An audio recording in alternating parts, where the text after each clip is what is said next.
Veins తో బాధపడుతున్నారా? భారతదేశంలోనే బెస్ట్ ట్రీట్మెంట్ అందించే ఏకైక హాస్పిటల్ ఏవిస్. నమస్తే, మీరు చూస్తుంది సుమన్ టీవీ. నేను కీర్తి.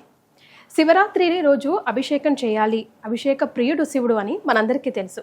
కానీ అభిషేకానికి అనువైన సమయం కూడా ఒకటి ఉండాలంటారు. అది ఏ సమయంలో చేస్తే ఎలాంటి ఫలితం వస్తుంది మనకి తెలియజేయడానికి మనతో పాటు ప్రముఖ ఆస్ట్రాలజర్ బ్రహ్మశ్రీ నందిపట్ల శ్రీహరి శర్మ గురుగారు ఉన్నారు. నమస్తే గురుగారు. వాగర్థావివ సంపృక్తౌ వాగర్థ ప్రతిపత్తయే జగతః పితరౌ వందే పార్వతీ పరమేశ్వరౌ. ఆదిత్యాయ చ సోమాయ మంగళాయ బుధాయ చ గురు శుక్ర శనిభ్యశ్చరాహవే కేతవే నమః. శృంగేరి జగద్గురు పీఠాధిపతులకి, కంచి పీఠాధిపతులకి నమస్కారములు తెలియజేసుకుంటూ కార్యక్రమాన్ని ప్రారంభిద్దాం. గురుగారు, శివుడు అభిషేక ప్రియుడని మనందరికీ తెలుసు. కానీ ముఖ్యంగా శివరాత్రి రోజు పర్టికులర్ టైంలో అభిషేకం చేస్తే అనంతమైన పుణ్యఫలం వస్తుంది అని అంటూ ఉంటారు కదా, అవేంటో తెలియజేస్తారా గురుగారు? మనకు గమనించుకున్నట్లయితేనమ్మా, శాస్త్ర ప్రకారము, మనకు శివపురాణం ప్రకారము శివరాత్రి రోజున ఈశ్వరుణ్ణి అభిషేకం చేసేటువంటి సమయము, ఏ విధంగా అభిషేకం చేయాలి, ఏ ద్రవ్యములతో అభిషేకం చేయాలి, ఏ ఏ నైవేద్యాలు పెట్టాలి అనేటువంటి విషయాల గురించి సవివరంగా మనకు తెలియచేయడం జరిగింది. కాబట్టి వీక్షిస్తున్నటువంటి సుమన్ టీవీ ప్రేక్షకులు గమనించాల్సింది ఏంటంటే, మళ్ళీ సంవత్సరానికి మాత్రమే ఒక్క శివరాత్రి వస్తుంది. ఏ రోజునైనా కానీ ఏదో ఒక సమయంలో అభిషేకం చేసుకుంటారు. కానీ మహాశివరాత్రి పర్వదిన సందర్భంగా అభిషేకం చేసేటువంటి సమయాలు 4 సమయాలు ఉంటాయమ్మ. అంటే 4 యామములు అని అంటారు దాన్ని. మనం అందరికి అర్థమయ్యే విధంగా 4 సమయాలుగా ఉంటాయి. కాబట్టి ఏమా సమయాలు, ద్రవ్యాలు ఏంటి అనేటువంటి విషయాల గురించి క్లుప్తంగా తెలియజేసుకునే ప్రయత్నం ఆయా సమయాలకి ఆయా ద్రవ్యాలను కూడా స్పెసిఫిక్ గా మెన్షన్ చేయాలమ్మా. ఆ విధంగా చేసినటువంటి వ్యక్తికి శివరాత్రి రోజున ఎవరైతే ఈ విధంగా చేస్తారో, శివానుగ్రహం పురాణం ప్రకారము శివరాత్రి రోజున ఈశ్వరుణ్ణి అర్చించినటువంటి పుణ్య ఫలితం సశాస్త్రీయమైనటువంటి విధానంగా మనకు కలుగుతుందని చెప్పడంలో ఏమాత్రం సందేహం లేదు. ఇటువంటి విషయాన్ని మీ హితులకి, సన్నిహితులకి, మీ బంధువులకి, మీ కుటుంబ సభ్యులు అందరికీ చేరవేయండి. అందరూ ఈ శివాజ్ఞ లేనిదే చీమైన కుట్టదు. కాబట్టి ఇటువంటి పుణ్య ఫలితాన్ని తెలిసిన ఉత్తర క్షణంలోనే నేనొక్కడనే చేసుకుంటే బాగుండదు, స్వార్థంగా కాకుండా ఇటువంటి సమాచారాన్ని అందరికీ అందించాలి, అందరూ బాగుపడాలనేటువంటి సదుద్దేశంతో సుమన్ టీవీ యాజమాన్యం వారు ఈ యొక్క ప్రత్యేకమైన శివరాత్రి సందర్భంగా ప్రత్యేకమైనటువంటి పూజా విధాన విషయాల్ని తెలియచేయడానికి సంకల్పం చేయడం జరిగింది. కాబట్టి ఆశాంతం వీక్షించండి, అందరికీ ఈ యొక్క విషయాన్ని తెలియచేయండి. ఇక మనం వివరాల్లోకి వెళ్ళినట్లయితే, శివరాత్రి రోజున నియమాన్ని పాటించాలమ్మా. ముందు రోజు ప్రదోషకాలం అనగా 26వ తారీఖు శివరాత్రి కాబట్టి 25వ తారీఖు రోజు నుంచి ప్రారంభమవుతుంది. సూర్యాస్తమయం తదనంతరం ఈ యొక్క వ్రత విధానంలో నియమంలో ఉన్నట్టు భాగం లెక్క. కాబట్టి ఆ ముందు రోజు ఎటువంటి భోజన పదార్థం తీసుకోకూడదు. బ్రహ్మచర్య వ్రతాన్ని ఆచరించాలి. మద్యపానము, ధూమపానము, మాంసాహార భోజనము ఆ యొక్క సూర్యాస్తమయ తదనంతరం చేయకూడదు. పళ్ళ రసాలు తీసుకోవచ్చు, టిఫిన్ చేయవచ్చు. ఇక శివరాత్రి రోజున 3 గంటలకే నిద్ర మేలుకొని కాలకృత్యాదులన్నీ తీర్చుకొని చక్కగా ఆ యొక్క బ్రహ్మ ముహూర్త కాలంలో శివ చిత్రపటానికి చక్కగా పూలమాల వేసి ఆవు నేతితో దీపారాధన చేసి శివ అష్టోత్తరం ఒక 3 సార్లు పఠించాలి. తర్వాత ఉదయిస్తున్నటువంటి సూర్యునికి నమస్కారం చేసి సూర్యాష్టకం 6 సార్లు చదివి సూర్యునికి అర్ఘ్యం ఒక 11 సార్లు సూర్యునికి అర్ఘ్యం ఇచ్చేసేసి చక్కగా ఆ రోజంతా కూడాను ఆ శివనామ స్మరణ చేసుకోవాలి. చాలామంది చేసేటువంటిది తప్పేంటంటే, రాత్రి జాగారం ఉండాలనే ఉద్దేశంతో మధ్యాహ్నం నిద్రపోతుంటారు. కానీ మధ్యాహ్నం ఎప్పుడైతే నిద్రపోతామో ఆ యొక్క వ్రతాన్ని మనము ఫలాన్ని పొందలేము, భంగమవుతుంది. కాబట్టి ఆ ఉదయం నుంచి సూర్యాస్తమయం వరకు కూడాను చక్కగా అవకాశం ఉంటే దేవాలయానికి చేరుకొని దేవాలయానికి నమస్కారం, శివుని దర్శనం చేసి నమస్కారం చేసుకొని ఇంటికి రావాలి. ఇక ఆ రోజంతా కూడా శివనామ స్మరణ చేసుకోవాలి. అయితే శివాభిషేకం చేయాలనుకునేటువంటి వాళ్ళకి శివరాత్రి రోజున చెప్పబడినటువంటి సమయం ఏంటంటే, సాయంకాల ప్రదోషకాల సమయం నుంచి అనగా శివరాత్రి తెల్లవారుజామున సూర్యోదయం వరకు కూడా అభిషేక సమయాలు అనేటువంటివి కొన్ని చెప్పబడ్డాయి. కాబట్టి ఈ యొక్క ఉదయం నుంచి సాయంత్రం లోపల ఇంటినంతా కూడాను శుభ్రపరచుకోవాలి.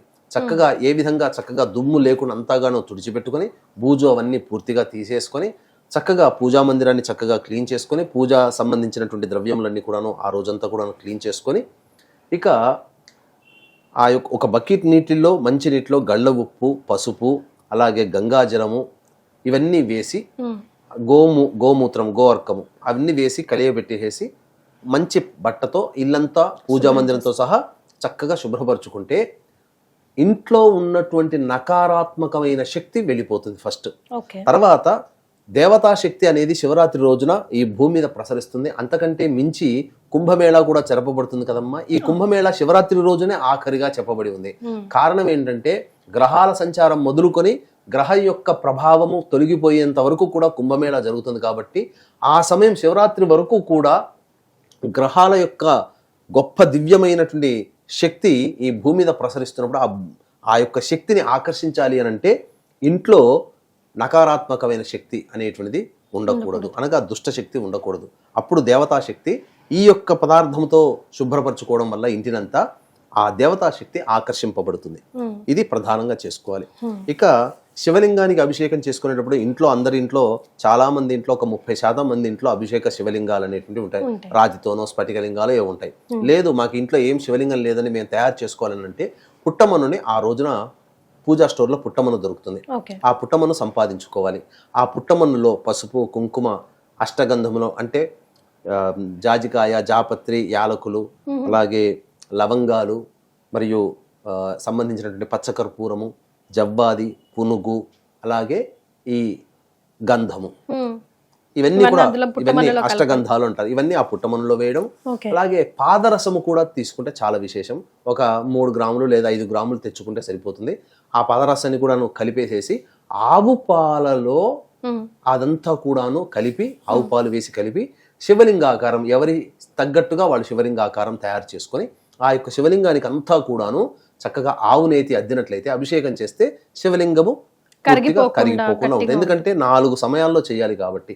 ఇక ఏమా సమయాలు అనేటువంటి విషయాన్ని కనుక చూసుకుంటే ముఖ్యంగా సూర్యాస్తమయం కల్లా చక్కగా కాలకృత్యాదులు మళ్ళీ అవకాశం ఉంటే కాలకృత్యాదులు అన్ని తీర్చుకొని చక్కగా శివాలయానికి చేరుకోవాలి. ముందుగా సాయంకాలం 5-5:30 కల్లా శివాలయానికి చేరుకొని శివాలయం చుట్టూ నవగ్రహాలు ఉంటాయి కాబట్టి శివాలయం నవగ్రహాల చుట్టూ శివాయ నమః అంటూ 27 ప్రదక్షిణలు చేయాలి.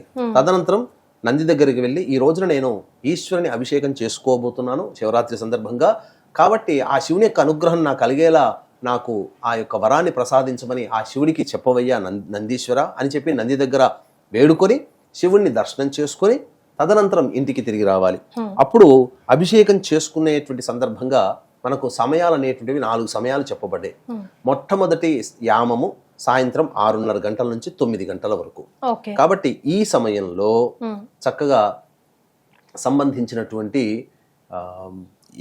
ఏ ద్రవ్యాలతో అభిషేకం చేయాలంటే ఆవు పాలతో అభిషేకం చేయాలి. ముందుగా సాయంకాలం ఆవు పాలతో అభిషేకం చేయాలి. తదనంతరం తామర పుష్పాలతో అర్చన చేయాలి.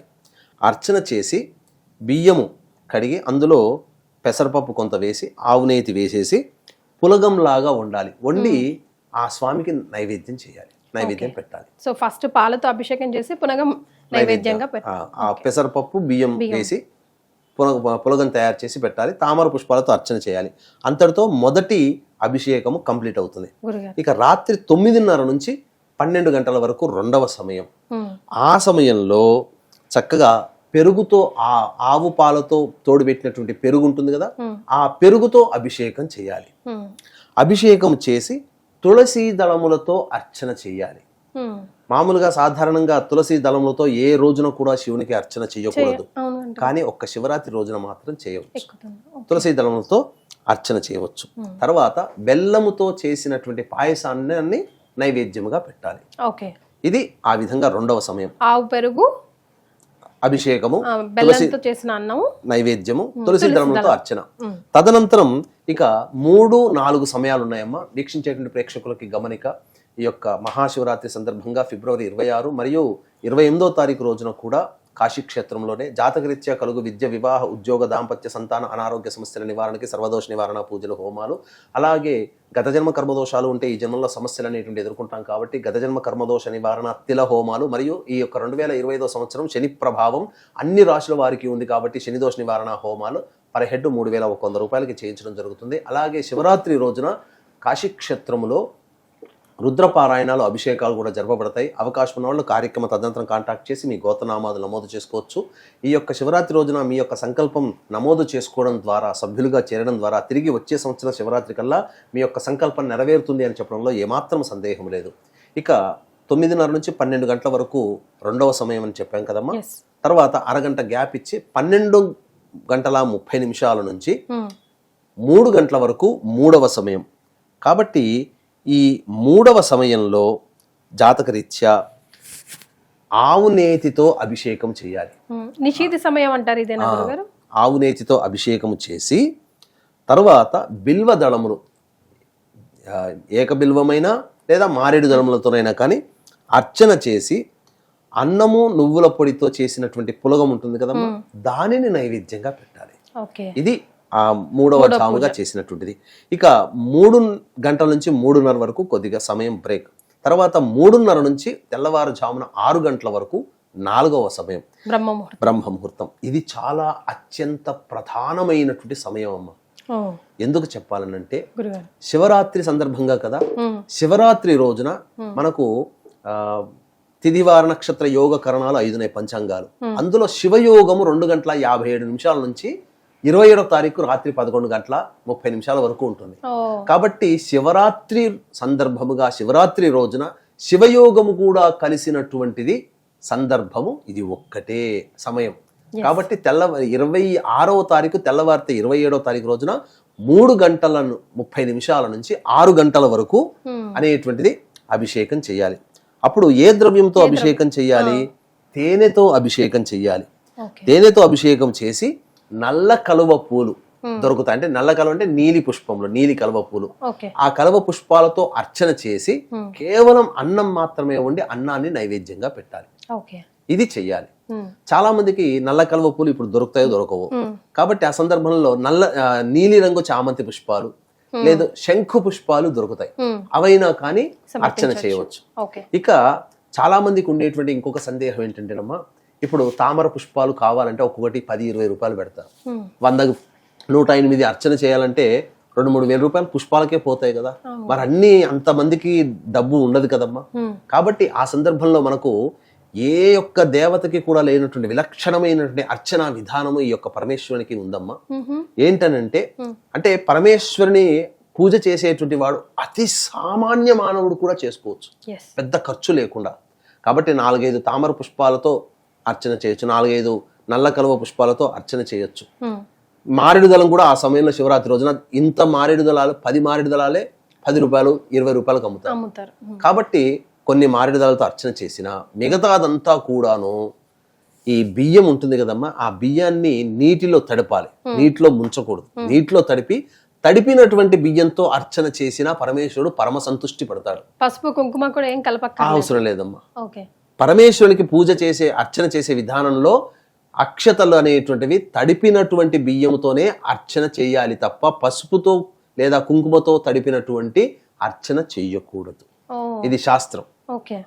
కొంచెం నల్ల నువ్వులు కూడా యాడ్ చేసుకోవచ్చు అంటారు కదా గురువు. అర్చన చేయడానికి కాదు, నైవేద్యం పెట్టడానికి పనికొస్తుంది. ఆ విధంగా ఆ నల్ల నువ్వుల్ని అభిషేక ద్రవ్యంలో వాడవచ్చు, అభిషేకంగా చేయవచ్చు. కానీ అర్చన చేసేటప్పుడు మాత్రం పుష్పాలతో అర్చన చేయాలి. ఇంకా విశేషమైనటువంటిది ఏంటంటే 8 రకాల పుష్పాలతో గనక ఈశ్వరునికి అర్చన చేసినట్లయితే చాలా సంతుష్టి పడతారు. నందివర్ధనం పూలు, గన్నేరు పూలు, కాడమల్లి పూలు, మల్లె పూలు, చామంతి పూలు, అలాగే ముద్ద చామంతి పూలు, ఇలాంటివి పూలు ఏమన్నా ఉన్నాయా గురుగారు? అంటే మన శివుడికి తులసి దళములతో చేయకూడదు, కానీ శివరాత్రి రోజున మాత్రం చేయవచ్చు.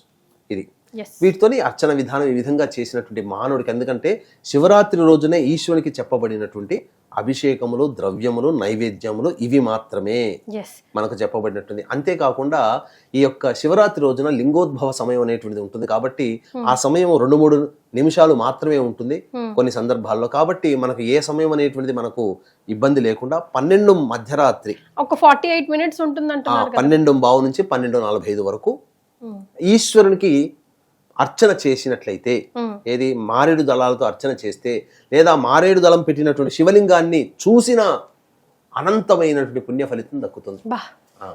అంటే శివుడు లింగ రూపంలో ఉద్భవించిన సమయం కొద్ది సమయం, ఆ సమయంలోనే మనం చేయాలి. ఆ సమయం ఎప్పుడు ఉంటుందో మనకు తెలియదు కాబట్టి మధ్యరాత్రి 12:15 నుంచి 12:45 మధ్య కాలంలో శివలింగం దగ్గర ఉంటే చాలు. చాలామంది ఎక్కడెక్కడో దూరంగా ఉంటుంటారు, కనీసము ఇప్పుడు ఫోటోలు వీడియోలు అన్నీ ఉన్నాయి కదా, ఆ ఈశ్వరునికి అభిషేకం, శివలింగానికి అభిషేకం చేసి అర్చన చేసే వీడియోనైనా పెట్టుకొని చూస్తూ ఉండండి చాలు. ఎస్. అది కానీ నిజంగా చాలా సింపుల్ కూడా గురుగారు. ఇప్పుడు మీరు చెప్పిన 4 కూడా ఎక్కడికో వెళ్ళి ఏదో తెచ్చుకోవాల్సిన పని కూడా లేదు, అండ్ ఇంట్లోనే కూడా చేసుకోమన్నారు. ఒక్కసారి ఆలయాన్ని చేరుకొని తిరిగి ఇంటికి వచ్చిన తర్వాత ఆ 4 సమయాల్లో అలర్ట్ గా ఉండి చేసుకుంటే 6 గంటలకు అయిపోయిన తర్వాత మళ్ళీ స్నానాది కార్యక్రమాలు చేసి మళ్ళీ శివాలయానికి చేరుకొని నవగ్రహాల చుట్టూ శివాయ నమః అంటూ 27 ప్రదక్షిణలు చేసి నంది దగ్గరకు వచ్చి, అయ్యా నీ అనుగ్రహం వల్ల నాకు ఎటువంటి ఆటంకం లేకుండా నేను శివుని పూజ చేసుకున్నాను, చాలా సంతోషంగా ఉన్నానని చెప్పి శివుడికి ఒకసారి నమస్కారం చేసుకుని ఇంటికి వచ్చి అతిథి అభ్యాగతులకి అనాథలకి అన్నదానము, పండ్లు, పాలు, ఇతర పదార్థాలు పంచిపెట్టి నైవేద్యంగా పెట్టినటువంటి పదార్థాలని కుటుంబ సభ్యులు తినవచ్చు. లేదా ఏదైనా వండుకున్నటువంటి శాకాహార భోజనం ఆ పరమేశ్వరునికి సమర్పించి అందరూ కూడా భోజించవచ్చు. గురుగారు మనం మళ్ళీ స్నానం చేయాలి. అభిషేకం చేసిన తర్వాత కూడా లాస్ట్ మరి తెల్లవారైపోతుంది కదా, మరి 6 గంటలకు చేసేస్తాం. 3:30 నుంచి 6 గంటలకు అయిపోతుంది. మళ్ళీ అప్పుడు స్నానం ఆచరించి మళ్ళీ శివునికి పూజ చేసుకోవాలి. ఓకే, తెల్లవారింది, డే అయిపోయింది కాబట్టి మళ్ళీ ఫ్రెష్ గా సూర్యోదయం అయింది కాబట్టి. చాలా సంతోషం గురుగారు, అద్భుతమైన విషయాలను తెలియజేశారు. ధన్యవాదాలు. సర్వం శ్రీ ఉమామహేశ్వర పరబ్రహ్మార్పణమస్తు.